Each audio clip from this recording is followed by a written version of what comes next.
Hey guys, আমি দেখো নতুন একটা শর্ট ভিডিও নিয়ে চলে এলাম। আজকে দেখো আমি তো বাটির মধ্যে দুটো শ্যাম্পুর পাতা ছিঁড়ে নিয়েছি, মানে দুটো হেড অ্যান্ড শোল্ডার নিয়ে নিয়েছি। আর কিন্তু লেবুর রস দিয়ে দিয়েছি, গোটা লেবুর পুরো অর্ধেকটা দিয়ে দিয়েছি, আর এটা কিন্তু হাত দিয়ে গুলিয়ে নিয়েছি।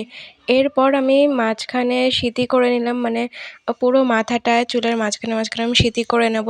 এটা দেওয়ার কারণ হচ্ছে গিয়ে চুলে যাদের হচ্ছে গিয়ে বড় বড় ড্যান্ড্রফ থাকে, যেরকম আমার 2 সপ্তাহ ধরেই দেখছিলাম যে বড় বড় ড্যান্ড্রফ হয়েছে, কিছুতেই সেগুলো শ্যাম্পু করলে পরে আবার পরে যেইকে সেই ঠিক হচ্ছিল না। তো আমি ইউটিউবে একবার দেখেছিলাম যে শ্যাম্পুটাকে শুধুমাত্র এরকমভাবে দিতে হবে।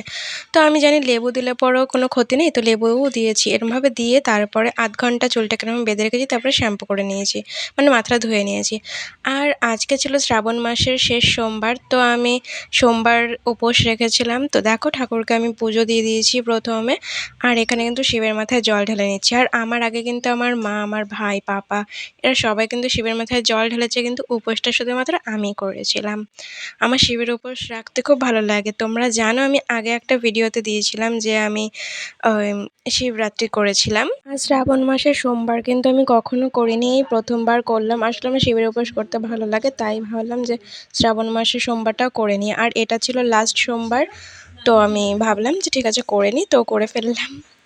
আর মানে সরি, আমি তো দুপুরবেলা সাবু মাখা খেয়েছিলাম। আর রাতের ডিনারটা যেহেতু সেদ্ধ চালের ভাত খেতে হয়, তো আমার বড় পিসির বাড়িতে সবাই উপোস করেছিল, তো পিসির বাড়িতেই চলে গিয়েছিলাম সবাই একসাথে মিলে খাবো বলে। আর যেই খেতে বসেছি অমনি দেখি কারেন্ট চলে গেল। এই গরমের মধ্যে খাওয়া যায় বলো? তো গাইস চলো টাটা।